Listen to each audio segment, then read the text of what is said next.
ఎవడు పెద్ద మనిషి, ఎవనికి పెద్ద మనిషి? నిజంగా ఈ పెద్ద మనుషులు పంచాయతీలు అనే కాన్సెప్ట్ ఉంటే చూడండి, దీని మీద గవర్నమెంట్ యాక్షన్ తీసుకోవాలి. ఫస్ట్ మొగుడు పిల్లలు ఉంటే వాళ్ళు చూసుకొని వాళ్ళు మాట్లాడుకుంటే సెట్ అయిపోయేదాన్ని ఈ పెద్ద మనుషులు నిలబడేస్తారు. వాడు ఏం చేస్తాడు, ఇటు దిగనియడు అటు దిగనియడు. ఎందుకంటే వానికి ఎంతో కొంత లాభం ఉంటది. పొద్దుకినాక ఇంత కోటర్ ఉంటది, ఇంత మంది ఉంటది, ఇంత తిండి ఉంటది. కాబట్టి ఈ పెద్ద మనిషి అనేటోడు తొందర పంచాయతీ దిగనియడు. నిన్న పెద్ద పిల్లల సంఘటన కూడా ఇట్లనే జరిగింది.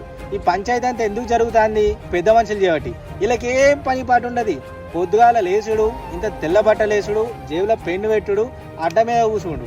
ఈ అడ్డాల మీద కూర్చుంటే ఏమవుతుంది?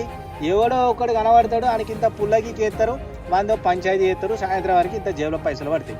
ఫస్ట్ ఈ పెద్ద మనుషుల పంచాయతీలు అనేటోళ్ళని వీళ్ళని లోపలేయాలి. ఎవడైతే పెద్ద మనిషి తనంగా పోతాడో రేపు అక్కడ జరిగే ప్రతి ఒక్క విషయానికి వాళ్ళే బాధ్యత తీసుకునేటట్టు ఒక రూల్ తీసుకురావాలి.